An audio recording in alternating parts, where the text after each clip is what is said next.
Hi folks, I'm Matt, and welcome to my top 100 vintage board games of all time. Here we are at the top 10. We finally made it. So, who is in my top 10? Well, at number 10 is Thunder Road. Thunder Road was number 7 last year, so it only drops 3 spots. Thunder Road has a modular board where you're constantly moving down this road and basically destroying the other players by rolling dice. Now, this is basically Mad Max, the board game, except they just couldn't say that in the theme, but it is fantastic. I know Restoration Games has flirted about doing a reprint of this. I would love to see one and see what it would bring to the table, but the original board game is so much fun. Unfortunately, I think this one does run a little bit high on the secondary market, so sadly not everyone can enjoy it, but if you ever get a chance to, play it. It is awesome. My number 9 was number 4 last year. It drops down 5 spots. That's okay, because Omega Virus is still a phenomenal electronic board game. I absolutely adore this game.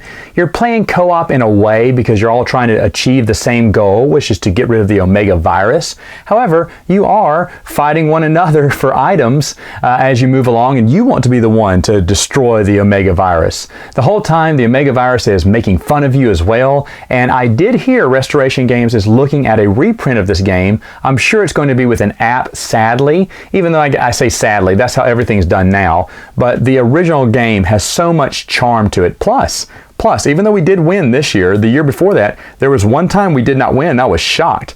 So the game is a little bit challenging at times, especially if you're not paying attention, which is what happened to me last year. I wasn't paying attention, and that's why we lost. My number 8 was number 6 last year, so it drops 2 spots, and it is Can't Stop. I talk about push your luck games all the time. This is one of the classic push your luck games. You can get used copies of this for super cheap, and I suggest you do because it's so much fun. You're rolling dice and trying to make matches by moving your little pegs up the track there. The numbers are 2 through 12. Of course, the spots 2 and 12. There's only 2 little spots you have to move up because those are kind of hard to roll. But you may want to try for it because hey, maybe there are odds that you could roll 2 12s in a row and keep going. But you've got to keep hitting those 2 numbers, whichever ones, or 3 numbers, whichever 3 that you designated at the very beginning. The moment you cannot form those numbers with those dice that you have, everyone goes back to the beginning. However, you can say, I'm going to stop. And then you put your little marker at the little stopping space and you can pick up the next time. But you can't stop. Did you not hear the title? We play this game all the time, usually around the first of the year, around New Year's. This is a game that comes out a lot, and we always have a great time playing it. I always love playing Can't Stop. Do I win? No. I don't know if I've ever won a game, now that I think about it. There's something about push your luck games, man. You don't have to win to love it, because everyone is laughing and going, is he going to roll again? He is. You scream either way, you get it or you miss it. So Can't Stop, wonderful game, my number 8. My number 7 was number 3 last year. It drops 4 spots down on the list, but Pro Action Football is a fantastic game. Luke from Down from the Attic showed me this game, and folks, it is amazing. I don't even like soccer, but basically there's little metal rings around these soccer players. There's little metal balls so they can roll when you flick them, and the soccer ball itself is a magnet, so it attaches to that player, so you can flick him, move him, and then smash him down, and it pinches out. It has a spring middle, and it pinches out that little magnet ball to shoot to the next player, and you can make a connection where it hits that player and sticks to him. What a brilliant concept. I always said they should retheme this as a hockey game as well, because it would work well for hockey as well, and I would definitely be interested in a hockey version of this game because I enjoy hockey more than soccer. I hate soccer, but I love this game. And this is a 2-player game, which is probably why it fell a couple of spots. However, whenever this game comes out, my nephews get super excited. This is a game that if I ever had 2 players for a board game night, an adult board game night, I would definitely bring it out because I think it's that much fun. I think you can get it easily online for pretty cheap. I know there's expansions to it, meaning you can get different colored jersey characters, different teams, but it doesn't add anything. It's just different figures or different painted figures at that. And I thought for a minute to start buying a few of those extra teams, but you don't need that. You just need the 2 teams that you have that come in the base game, and you play like that. This is wonderful. Whether you like soccer or not, if you're like me who hates soccer, this is a game that I think everyone will enjoy. My number 6 was number 69 on my regular board game list. When I was making my regular board game list, I saw this one dropping off the list. I was like, oh no! Now, both of these games are old enough to be vintage games. They've been qualified for quite some time. So I was like, well, it's about time to go ahead and switch them over to the vintage list. So welcome, going up 63 spots, if you count that, from one list to the next. Folks, Blood Feud in New York and Conquest of the Empire. They're basically the same type of game, just a retheme. Blood Feud is a retheme of Conquest of the Empire. Conquest of the Empire is basically an all-out battle against, Romans, during Roman times. And then the Blood Feud in New York is during New York. You're gangsters in New York, and you're trying to knock off other families in New York. But essentially, the games are very, very similar. And when I noticed that about Blood Feud, I immediately picked up a copy. Now, which game is better? You put my feet to the fire here, and I'm gonna say maybe today, Conquest of the Empire, because I really do enjoy that. Conquest of the Empire, it is a game of trust. When you decide to betray someone, you need to time it just right. If you do it too soon, you're going to be out of the game. If you wait too late, they're going to betray you and you're going to be out of the game. And there's that perfect point where you can have teams, you can have alliances, but eventually someone's going to have to betray them. And knowing when is big. It's really big.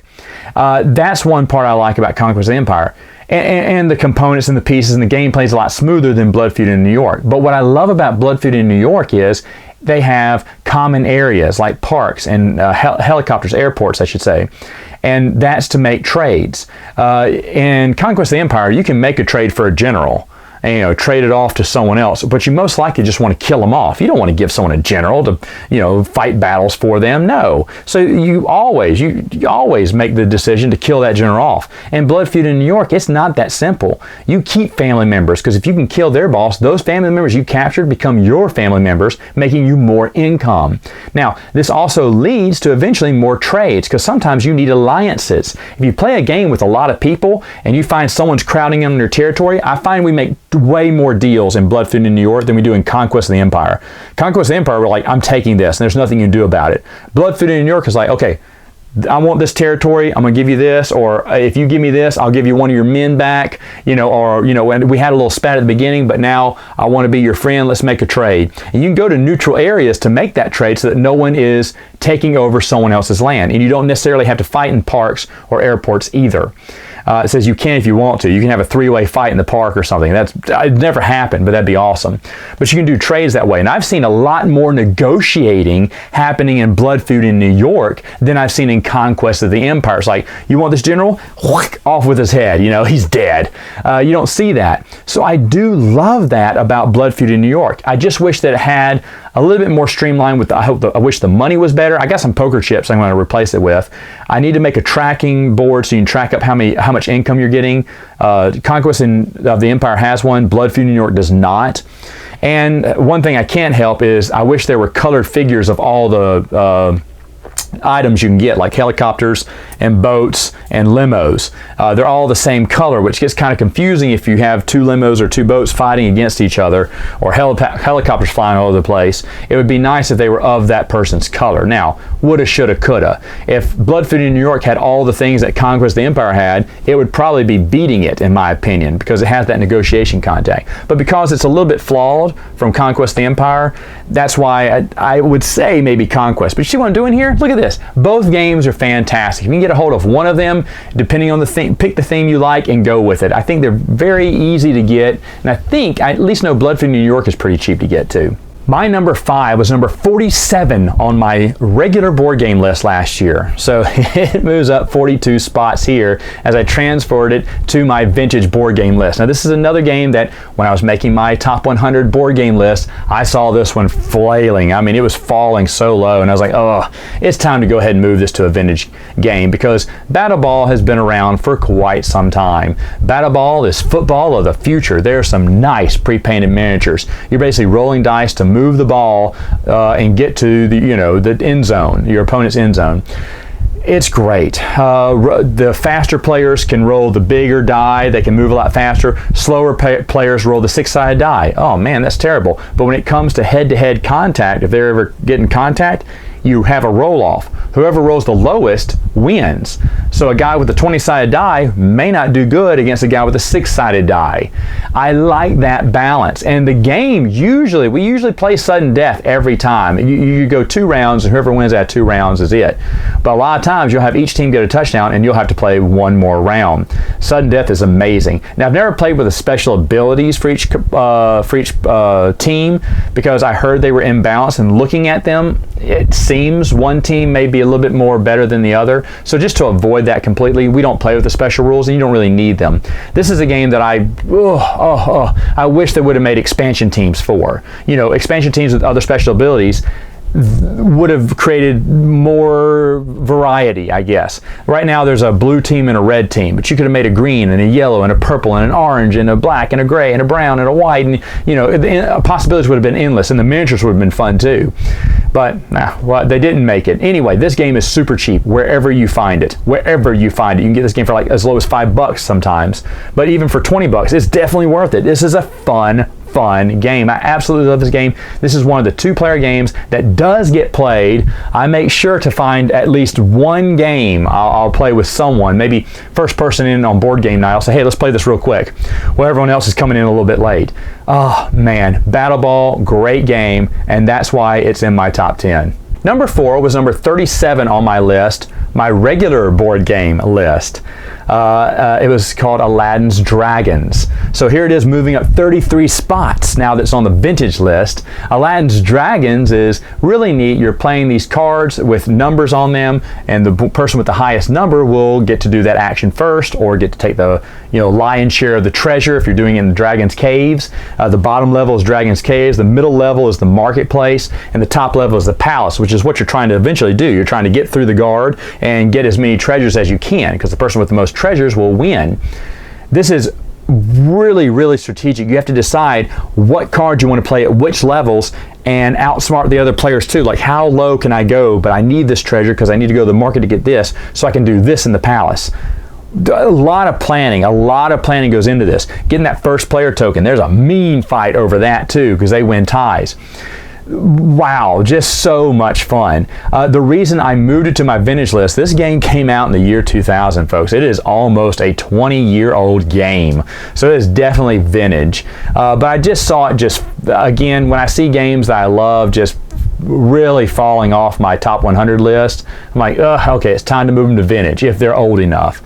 And so this is one that I switched over. I knew it would make it high on my regular vintage list, because there are a few games that are this old that were this good. Now, this game sadly costs a lot to find. I really wish they'd do a reprint of this, because I do think Aladdin's Dragons is a phenomenal game. All right, here we go. My number 3. I'm saying all of these games in the top 10 are phenomenal, right? Because I do love each and every one. But heavy hitters coming up here. My number 3 was number 27 last year on the vintage board game list, and a few of you probably thought it would be my number 1, but sadly Fireball Island just missed out. Now, if you don't know what Fireball Island is, you have been asleep. You've had your head in the sand for years. It was my grail game I had as a kid. I loved it as a kid.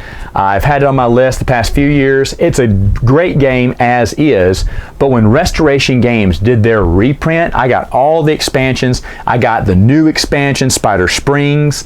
Everything about this game is majestic. I play with all the expansions too, and I love it. I'm so happy that they reprinted this game and they nailed it. I think Restoration Games, in my opinion, a lot of the games they've reprinted, they just haven't captured that feeling of the old game, that respect from the old game. It feels like a different game almost completely in some cases.